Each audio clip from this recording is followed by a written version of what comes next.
What's up, you certified beauties? It's Nick here, back with another video, and today we're going to take a look at how we can reduce our taxes in tax year 2020.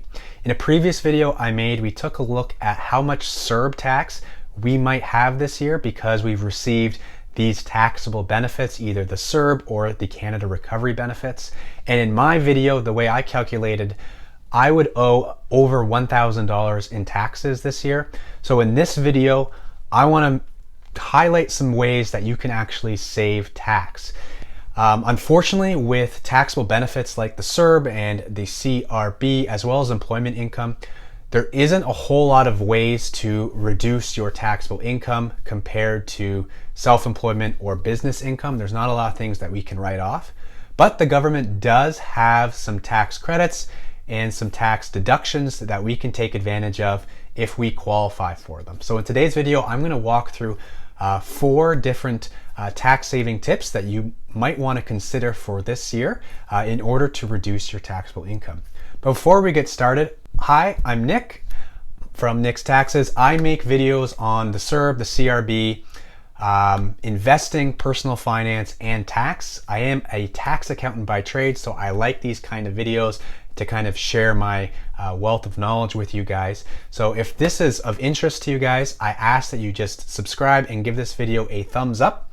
What giving a thumbs up will do will help this video go out to more people. So if you found this video valuable, giving it a thumbs up will send it to more people who might also find it valuable. And it also helps my channel grow as a consequence. So I'd really appreciate that. But without further ado, let's jump right into the content. So the first way we can reduce our taxes this year is by contributing to an RRSP. An RRSP stands for Registered Retirement Savings Plan, and it reduces our taxable income by the amount that we contributed to that account. If you want to know more about the RRSP, I have made some videos way back when I first started this channel about the RRSP and kind of everything you need to know about it, as well as having an idea of how much you might actually save in tax by contributing X amount of dollars into your RRSP. So if that's of interest to you, I will link that video here for you guys to check out.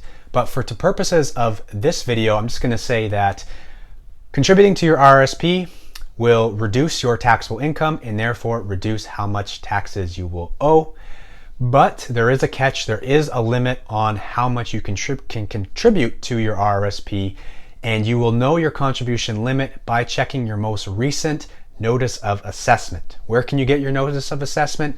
Either online through your CRA My Account, or they may have mailed you this notice of assessment when they process your tax return, and the RRSP income and those RRSP, sorry, not the RRSP income, the RRSP details with your contribution room for 2020 will be available on that notice of assessment. So go check that out, know your limit, and then that's how much you can contribute without penalty. So the RRSP, great tool, great thing that we have here in Canada to reduce your taxes and also to grow your investments tax-free.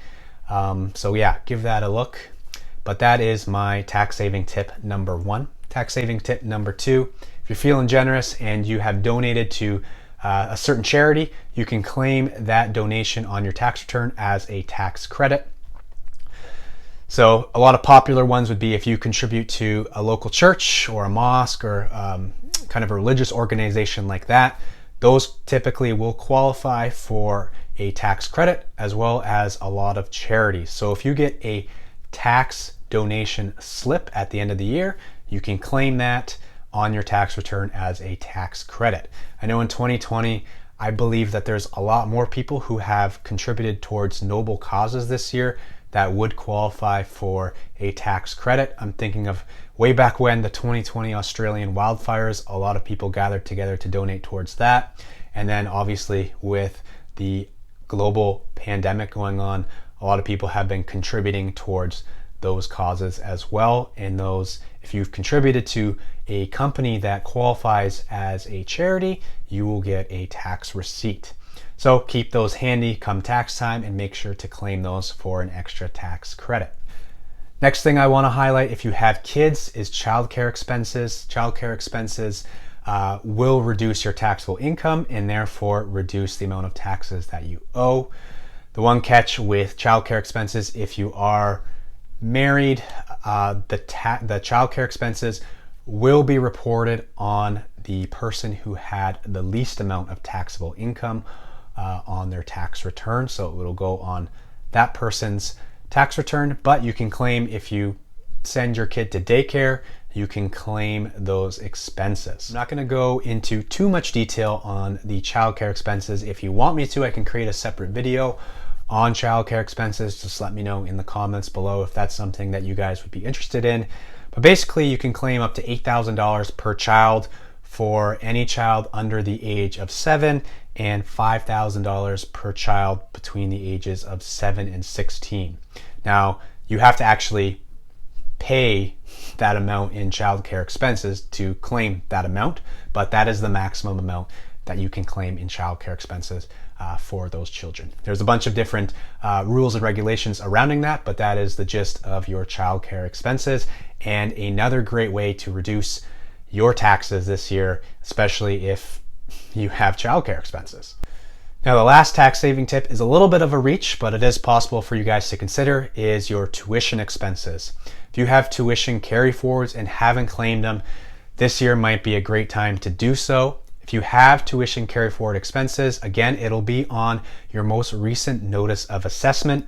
Again, you can find your notice of assessment either on your CRA My Account, or they would have mailed you a paper notice of assessment, and it will say how many tuition carry forwards you have, both provincially and federally, on that assessment if you just give it a thorough read. This will be especially true for those who just recently graduated from post-secondary education. They will likely have some tuition carry forward amounts that they can claim on their tax return. Now, if you want to know more about tuition, I have created a video on tuition credits that I will also link here for you guys to check out, where I go into more detail on how tuition credits work, on the carry forwards, and what that looks like for your taxes. So if that applies to you, and if that's something that you're interested in, give that video a look. All right, so those are my 4 tax saving tips for 2020. When we're dealing with the CERB and the CRB, we know that with the CRB, they withhold 10% for tax purposes. But with the CERB, the CERB, you receive the full $2,000 gross amount and they didn't withhold any taxes. These are both taxable benefits, which means that they are going to be reported on our tax return and will be taxed accordingly. So these are some great tips to lower our taxes. If you want to know how much tax you might need to pay, again, check out my video on the CRB taxes, and we can look at how much you might actually owe in tax this year. But I hope this video gave you guys some value and got you kind of the wheels spinning up there in some different ways that you might be able to save some tax this year and kind of plan ahead. But yeah, I'm Nick from Nick's Taxes. If you have any questions or comments, let me know in the comments below. I try to go through all of them and do my best to answer all of them within reason.